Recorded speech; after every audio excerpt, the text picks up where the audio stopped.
जम्मू कश्मीर के पहलगाम में हुए आतंकी हमले ने पूरी दुनिया को हिलाकर रख दिया है। इस हमले में 28 लोगों की जान चली गई। टीआरएफ नाम के एक आतंकी संगठन ने इस हमले की जिम्मेदारी ली है। हर भारतीय के अंदर इस हमले का दर्द तो है, लेकिन आतंकियों के खिलाफ गुस्सा है और बदला लेने की सरकार से मांग कर रहे हैं। इस बीच जब यह आतंकी हमला किया गया तो उत्तराखंड का एक परिवार भी पहलगाम में मौजूद था, लेकिन वह सुरक्षित वापस उत्तराखंड लौट आए। दरअसल आतंकी हमले के दौरान देहरादून निवासी चौहान परिवार भी पहलगाम में मौजूद था।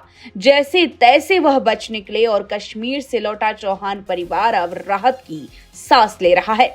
दरअसल देहरादून निवासी केएस चौहान उत्तराखंड सरकार के सूचना एवं लोक संपर्क विभाग में संयुक्त निर्देशक पद पर कार्यरत है।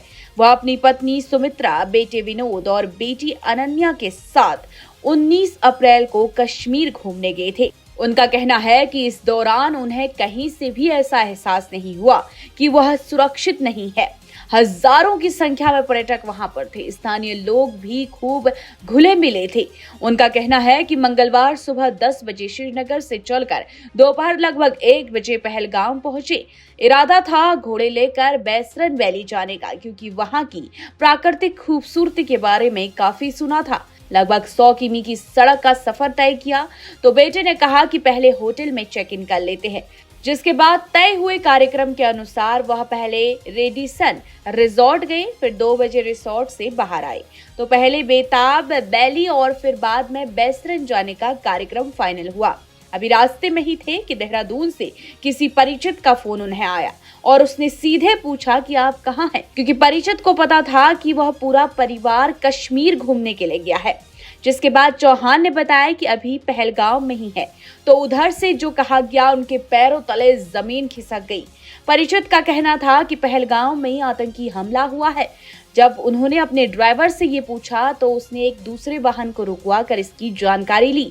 किसी घटना की तो बात हुई, लेकिन तब नहीं लगा कि इतना बड़ा आतंकी हमला हो गया। बेताब वैली पहुंचे तो वहां आए पर्यटकों में अफरा तफरी और भगदड़ दिखी। शाम 4 बजे तक पूरी वैली खाली हो चुकी थी। लगभग 5 किमी की दूरी स्थित रिजॉर्ट लौटने लगे तो सड़क पर वाहनों की भारी भीड़ और लंबा जाम। ड्राइवर ने किसी तरह एक गांव होते हुए रिजॉर्ट पहुंचाया। वहां भी खलबली थी। तब महसूस हुआ कि वास्तव में कोई बड़ी घटना घट चुकी है। रिजॉर्ट में उस समय लगभग 200 पर्यटक ठहरे थे, लेकिन फिर धीरे धीरे होटल छोड़ने लगे। हर कोई डरा और भयभीत था।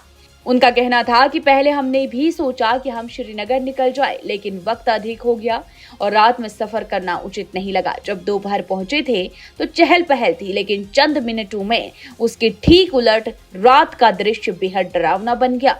और जब रिजॉर्ट में टीवी देखी तो आतंकी हमला किस तरह हुआ और इसमें कितने लोगों की जान चली गई है, यह संख्या पूरी तरह से सामने आ चुकी थी, जो बेहद डरावना था। ऐसे में एक बड़ा रिजॉर्ट, हाई-फाई रिजॉर्ट भी जंगल में बेहद डरावना लग रहा था। इस बीच अचानक लगभग 10 बजे देहरादून से मुख्यमंत्री पुष्कर सिंह धामी का फोन आया। उन्होंने कुशल क्षेम पूछी और किसी तरह की चिंता न करने को कहा।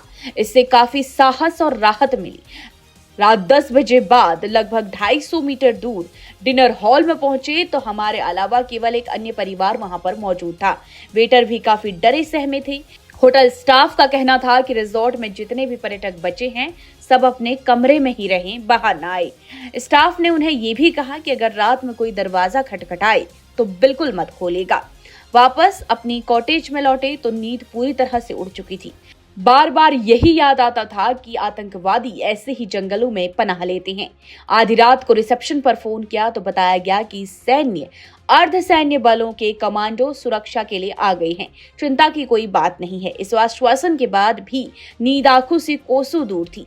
बस सब यही सोच रहे थे कि किसी तरह रात कट जाए। सुबह 8 बजे रिसोर्ट छोड़ने से पहले जानकारी ली क्या सुरक्षा बल श्रीनगर तक सड़क मार्ग से जाने की अनुमति देंगे, और जब बताया गया कि आप लोग जा सकते हैं तो तुरंत होटल से चेकआउट किया और श्रीनगर के लिए रवाना हुए। पूरे रास्तों में पर्यटकों के अलावा सुरक्षा बलों की तैनाती भारी संख्या में थी। सेना, पुलिस और अर्धसैनिक बल चप्पे चप्पे पर फैल गए थे। सघन जांच अभियान तेज हो गया था। चौहान के मुताबिक इस घटना से वहां के स्थानीय लोग भी बेहद चिंतित थे।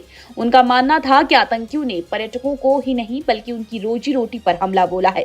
हजारों की संख्या में पर्यटक घाटी से लौटने लगे हैं और पूरे क्षेत्र में दहशत का माहौल बन गया और पर्यटकों के लौटने से छोटे से बड़ा स्थानीय कारोबारी बेहद चिंतित लगा।